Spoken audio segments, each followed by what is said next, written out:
The ballroom at the Grand Palladium Hotel sparkled like something out of a fairy tale for my parents' 20th wedding anniversary celebration. Crystal chandeliers cast warm light over tables draped in ivory silk, while arrangements of white orchids and roses created an atmosphere of elegant sophistication. The photographer Mom had flown in from New York was already setting up equipment for what she described as the most important family portraits of our lives. 120 of the city's most fashionable people mingled throughout the space, their designer gowns and tailored suits creating a sea of carefully curated elegance. This was Mom's dream event. The chance to showcase 20 years of social climbing, 20 years of building the perfect image, 20 years of establishing herself as one of the most influential women in our affluent community. And there I was, standing near the champagne fountain in my simple black dress from a mid-range department store, feeling like I'd crashed someone else's party. Isabella. Mom's voice cut through the ambient chatter with the practiced projection of someone accustomed to commanding attention at social gatherings. Veronica Sterling approached me with her signature smile, the one that graced charity gala programs and Society magazine features, radiant and polished and somehow sharp around the edges. At 52, Mom was still stunning in the way that only came from unlimited resources and professional maintenance. Her silver gown probably cost more than most people's monthly salary, her jewelry collection could fund a small country's infrastructure, and her hair and makeup had been handled by the same team that prepared celebrities for red carpet events. "There you are, darling," she said, air-kissing near my cheek without actually making contact. "I've been looking everywhere for you. Mrs. Pemberton was just asking about your little fashion venture." The way she said little fashion venture made it sound like a lemonade stand I was operating from our garage. Mrs. Pemberton, the wife of the city's most successful real estate developer, turned toward me with polite interest. She was wearing what I recognized as this season's Valentino, probably $15,000 worth of couture that she'd purchased during her last shopping trip to Paris. "How exciting, dear," Mrs. Pemberton said with the kind of enthusiasm one might show for a child's attempt at finger painting. "Veronica tells me you're trying your hand at fashion design. Such a creative field." Before I could respond, Mom launched into her carefully rehearsed explanation. "Isabella's been exploring her artistic side. You know how important it is for young women to have creative outlets. She's been working on some clothing designs, learning about fabrics and patterns. Very hands-on experience." The way she described it made me sound like someone taking a community college course as a hobby, rather than someone who'd been building a business for the past 6 years. "How wonderful," Mrs. Pemberton nodded approvingly. "And are you selling your designs locally? Perhaps at some of the boutiques downtown?" "I work with several retail locations," I replied carefully. "Oh, like those little shops on Elm Street?" Mrs. Pemberton's tone suggested she was trying to be encouraging about what was obviously a modest beginning to a potentially promising hobby. "Among others," I said neutrally. Mom's smile tightened almost imperceptibly. She'd coached me extensively on how to discuss my work at events like this, emphasize the learning experience, downplay any actual business success, and never mention specific numbers or achievements that might make people uncomfortable. According to Mom, the last thing anyone wanted to hear at an elegant social gathering was detailed information about retail operations or profit margins. Better to keep things vague and focus on the creative fulfillment aspects of exploring fashion as an artistic outlet. "Well," Mrs. Pemberton said with finality, "I'm sure you're learning valuable lessons about creativity and self-expression. Those skills will serve you well in whatever career you eventually choose." The implication was clear. What I was doing now was practice for the real work I'd hopefully transition to someday. Mom nodded enthusiastically, clearly pleased with how the conversation was going. "That's exactly what we've told her," Mom agreed. "Isabella's always been very artistic. Not everyone has the practical skills for serious business ventures like your husband's developments, Patricia. Sometimes our children need time to explore their creative side before finding their true calling." I excused myself and made my way toward the bar, needing something to steady my nerves after being discussed like an indulgent teenager who was being allowed to play with fashion before accepting adult responsibilities. The bartender, a professional I recognized from other upscale events, smiled as he prepared my drink. "Tough crowd tonight?" "Family events usually are," I replied, accepting the glass of wine gratefully. "I've worked a lot of these society parties," he said, polishing glasses with practiced efficiency. Amazing how people can spend 5 minutes talking to someone and think they understand their entire life story. Before I could respond, I spotted my stepfather working his way through the crowd toward me. Richard Sterling commanded attention wherever he went. At 6'3" with distinguished gray hair and the confident bearing of someone who'd built a financial empire from nothing, he was exactly what central casting would order for a wealthy investment banker. Isabella. Richard's voice carried the hearty warmth he used for client meetings and political fundraisers. There's my stepdaughter. How are you enjoying the party? It's beautiful, I replied honestly. Mom outdid herself with the planning. She certainly did. 20 years of marriage deserves a proper celebration. He gestured around the opulent ballroom. Your mother has exquisite taste, always has. Speaking of which, she mentioned you're working in fashion now.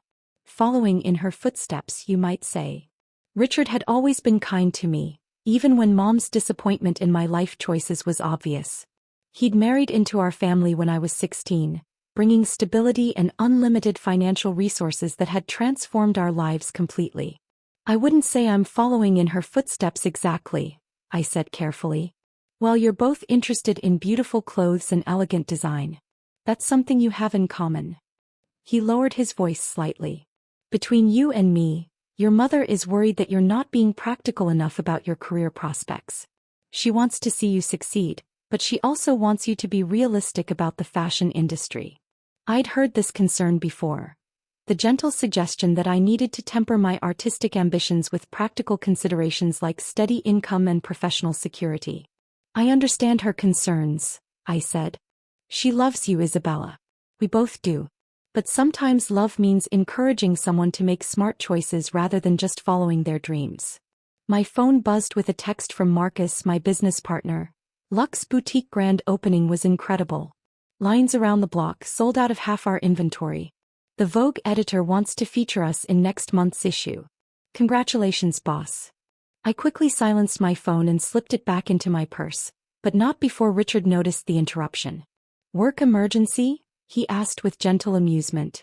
Just some business updates. Ah, well, it's good that you're taking your fashion work seriously, even if it's still in the early stages. Shows dedication and professionalism. Before I could respond, Mom's voice rang out across the ballroom, calling for everyone's attention. Ladies and gentlemen, she announced from the small stage where a string quartet had been playing, Richard and I want to thank you all for being here tonight to celebrate this milestone with us. 20 years of marriage feels like both a lifetime and just the beginning. Polite applause rippled through the crowd. We've been blessed with love, success, and the most wonderful friends anyone could ask for, she continued, her voice carrying perfectly across the space. But most importantly, we've been blessed with family. She gestured toward where Richard and I stood near the edge of the gathering. Our daughter Isabella represents the next generation of sterling women, and while she's still finding her path in life, we're proud of her creativity and her determination to pursue her passions. More applause, warm but patronizing. I could see people nodding approvingly at this description of the young sterling daughter who was being supported while she explored her artistic interests. Speaking of family, Mom continued, we'd love to capture some formal portraits tonight. The photographer has set up a beautiful backdrop, and we want to document this special evening with the people who matter most to us. She stepped down from the stage and made her way through the crowd toward where Richard and I stood.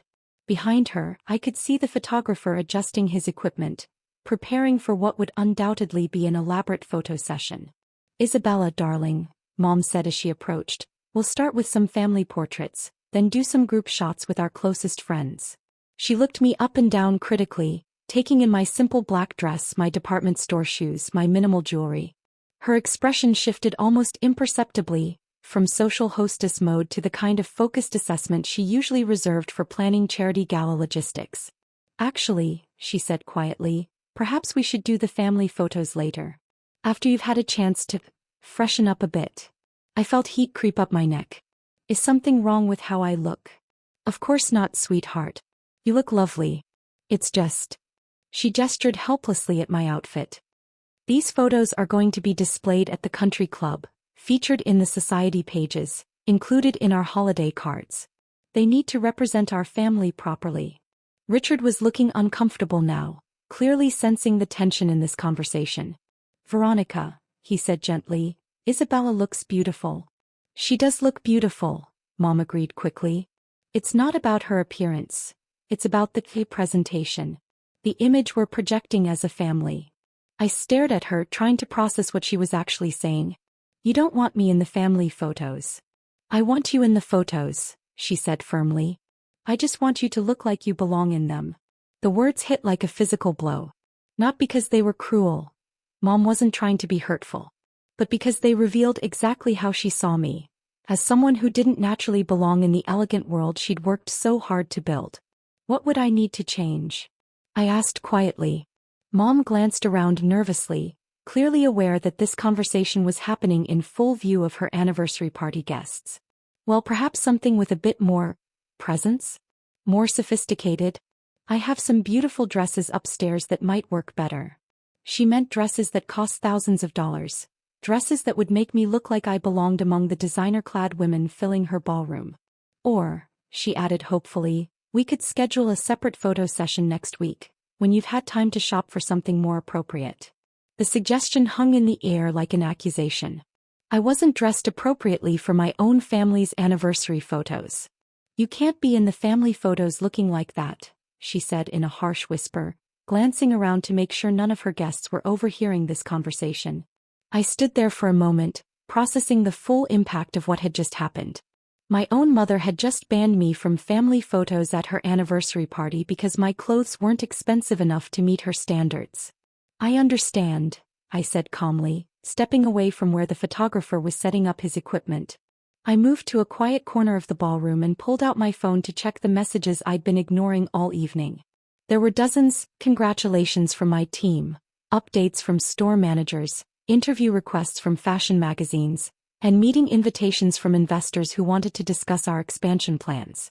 But it was the message from Sarah Chin, the editor-in-chief of Vogue, that caught my attention. Isabella, the luxe boutique opening was extraordinary.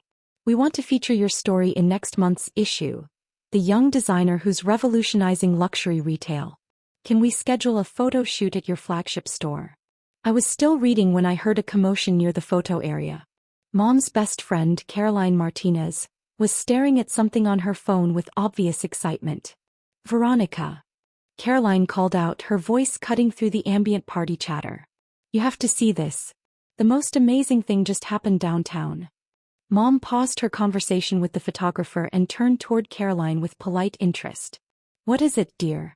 That new boutique, Luxe Boutique, had its grand opening today. The one I've been dying to visit? Caroline held up her phone, showing what appeared to be a news article. Look at these photos. The owner is so young and elegant, and apparently she's revolutionizing high-end fashion retail. Several women gathered around Caroline's phone, all murmuring with interest about this new boutique that was apparently causing quite a stir in fashion circles. I've been trying to get an appointment there for weeks, added Mrs. Davidson, the hospital foundation president. They're completely booked. Apparently, their designer has created the most incredible collection, things you literally can't find anywhere else.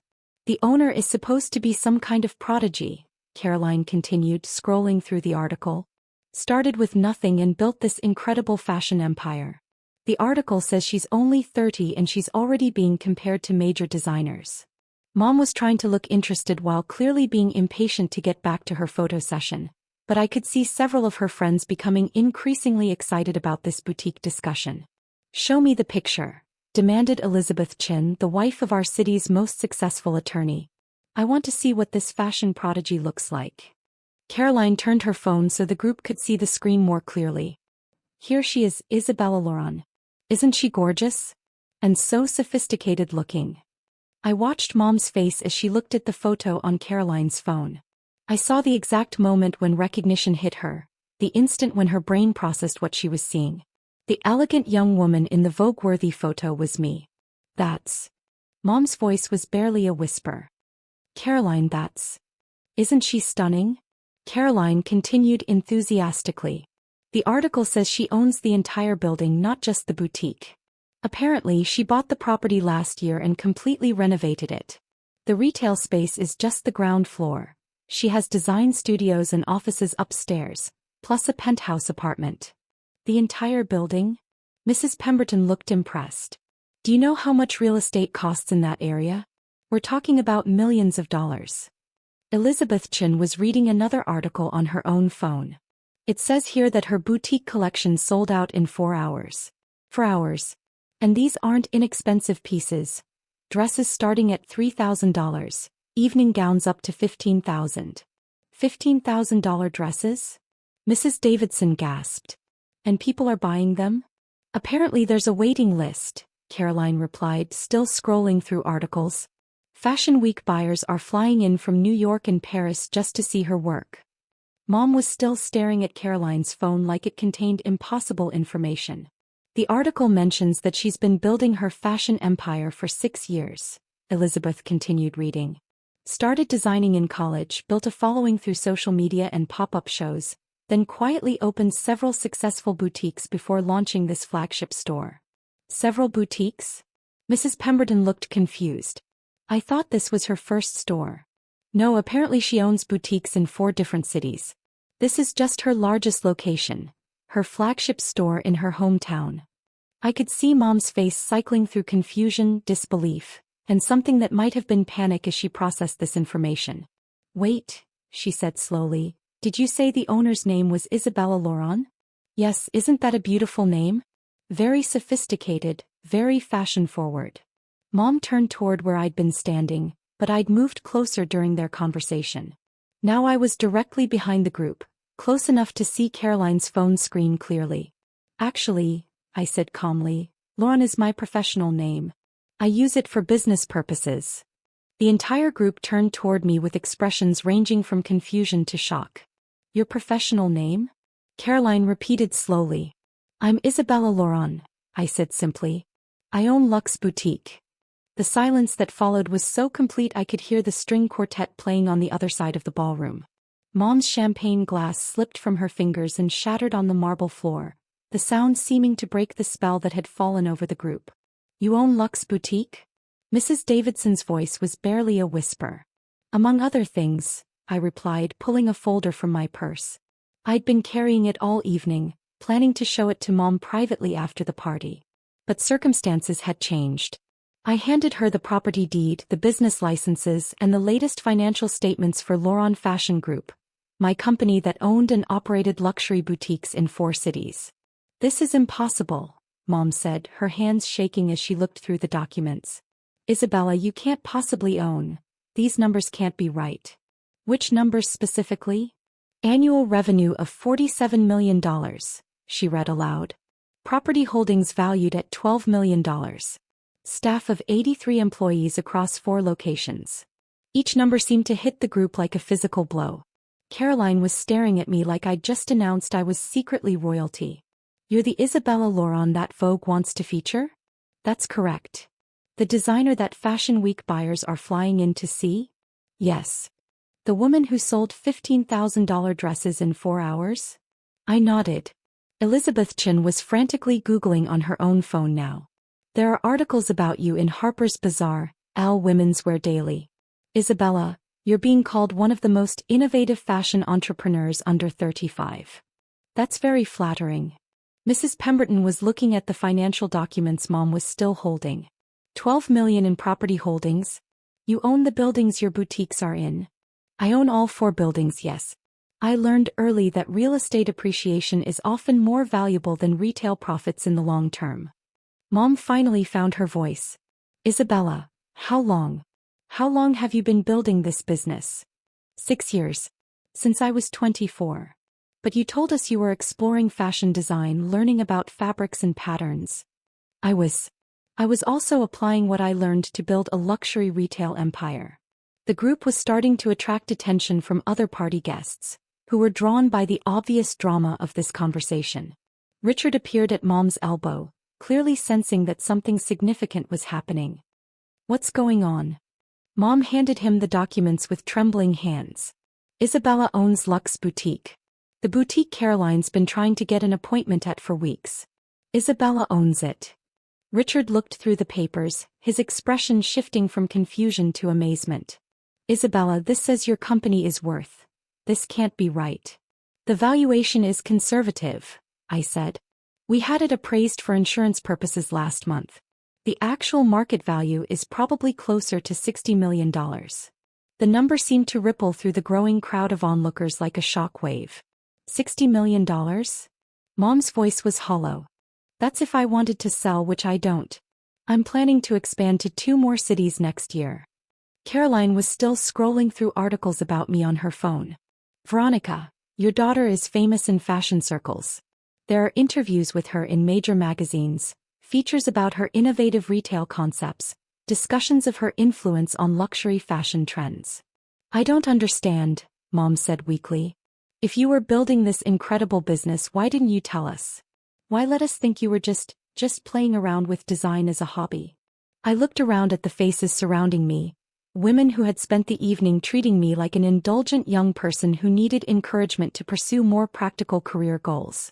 Because I wanted to see how you'd treat me when you thought I was unsuccessful. The words landed like a challenge. We've always supported your creativity, Mrs. Pemberton protested. We've always encouraged your artistic pursuits. Have you? Because an hour ago, you were asking if I was selling my designs at those little shops on Elm Street. You were treating my work like a hobby I'd eventually outgrow. We didn't know, Mrs. Davidson said defensively. You never told us what you were really accomplishing. I told you I was working with retail locations. I told you I was building a fashion business. I told you the work required all my time and attention. What I didn't tell you was exactly how successful I was being, because I wanted to see if you could respect my work regardless of the financial results. Mom was crying now, her perfect makeup starting to streak. Isabella, I'm so sorry. We had no idea that you were building something so extraordinary. But you did know I was working hard and following my passion. You just couldn't respect that work until you found out it was profitable. The accuracy of this observation was written across every face in the growing crowd. And Mom, I continued, looking directly at her, 20 minutes ago you banned me from family photos because my clothes weren't expensive enough. You said I couldn't be in the pictures looking like this. She flinched like I'd slapped her. The irony is that while you were embarrassed by my appearance, I was actually dressed more appropriately than anyone else here. What do you mean? Richard asked. I mean that everything I'm wearing tonight was designed by me. This dress, these shoes, this jewelry, they're all from my collections. You were embarrassed by clothes that will probably be featured in next month's Vogue. The revelation seemed to stun everyone into silence. Caroline looked at my dress with new eyes. You designed what you're wearing? Everything except the handbag. It's gorgeous, Elizabeth breathed. The cut, the fabric, the way it fits. I thought it was something simple, but now that I really look at it. Simplicity is harder to achieve than complexity, I said. This dress took me 3 months to perfect. Mom was staring at me like she was seeing me for the first time. You've been wearing your own designs all along. For the past 4 years, yes. Why would I wear other people's clothes when I can create exactly what I want? Mrs. Pemberton was still looking at the financial documents. Isabella, if these numbers are accurate, you're one of the most successful young women in this city. I'm probably one of the most successful women under 40 period. Richard was reading through the business licenses with obvious amazement. You employ 83 people? 86 as of this week. We're expanding. And your boutiques are in 4 cities? Chicago, Miami, Dallas, and here. Next year we're opening in Los Angeles and New York. Each detail seemed to make the scope of my success more real and more impressive. Isabella, Mom said quietly, I owe you an enormous apology. We owe you an apology. For what specifically? For not seeing what you were building. For treating you like you were playing at being a designer when you were actually becoming one of the most successful fashion entrepreneurs in the region. It was a start, but it wasn't enough. Mom, you didn't just fail to see my success. You were actively embarrassed by what you thought was my failure. You banned me from family photos because you thought my clothes weren't good enough for your image. I was wrong, she whispered. I was so completely wrong. You were wrong about my clothes, but you were also wrong about what success looks like. You assumed that because I wasn't displaying wealth in obvious ways, I wasn't building wealth at all. I gestured around the ballroom at the designer gowns and expensive jewelry that had impressed everyone so much. Every woman in this room is wearing clothes that cost thousands of dollars, but they're wearing other people's designs, other people's creativity, other people's vision. I'm wearing something I created myself.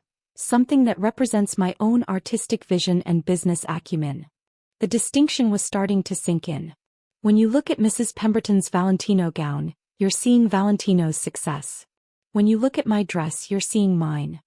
Mom was nodding now, tears streaming down her face. I understand. Isabella, I understand, and I'm so ashamed of how I've treated you. I don't want you to be ashamed. I want you to be proud of me for the right reasons. Not because I make a lot of money, but because I built something meaningful. Not because I wear expensive clothes, but because I create them. Richard stepped forward and put his arm around my shoulders. We are proud of you, Isabella. Incredibly, amazingly proud. What you've accomplished is extraordinary. And I want to support you properly, Mom added desperately. Not by offering advice you don't need or guidance you've already surpassed, but by being a mother who understands and appreciates what her daughter has built.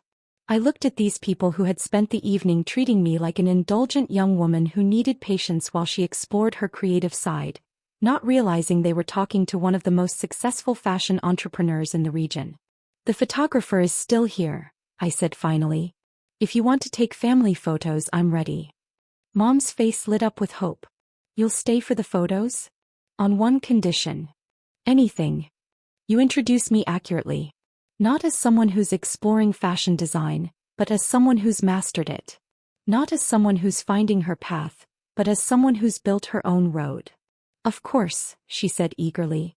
Isabella Laurent, founder and CEO of Laurent Fashion Group, owner of luxury boutiques in 4 cities, designer of everything beautiful. It wasn't perfect, but it was honest. The photo session that followed was unlike any family portrait we'd ever taken. Instead of trying to blend into Mom's elegant world, I stood confidently as someone who had created her own version of elegance. Instead of being positioned as the daughter who needed support, I was clearly the daughter who had achieved something extraordinary. 3 months later, I was featured on the cover of Entrepreneur magazine.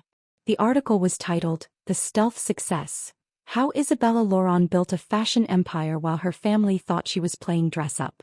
It told the story of Laurent Fashion Group, of the innovative retail concepts that had made me one of the youngest successful fashion entrepreneurs in the country, of the business philosophy that had turned creative passion into a multimillion-dollar enterprise. But it also told the story of my family, of the assumptions they'd made and how those assumptions had been shattered at an anniversary party that changed everything.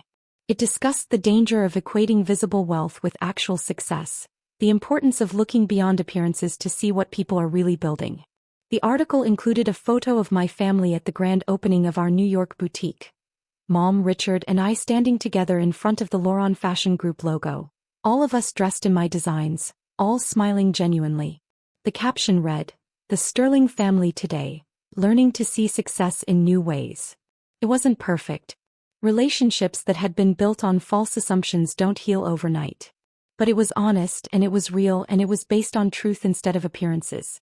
And for the first time since I'd started Laurent Fashion Group, I felt like I could share my success with the people who mattered most instead of hiding it from their judgment. The daughter they'd thought was playing dress-up had been dressing up an entire industry. And now, finally, they could see the difference.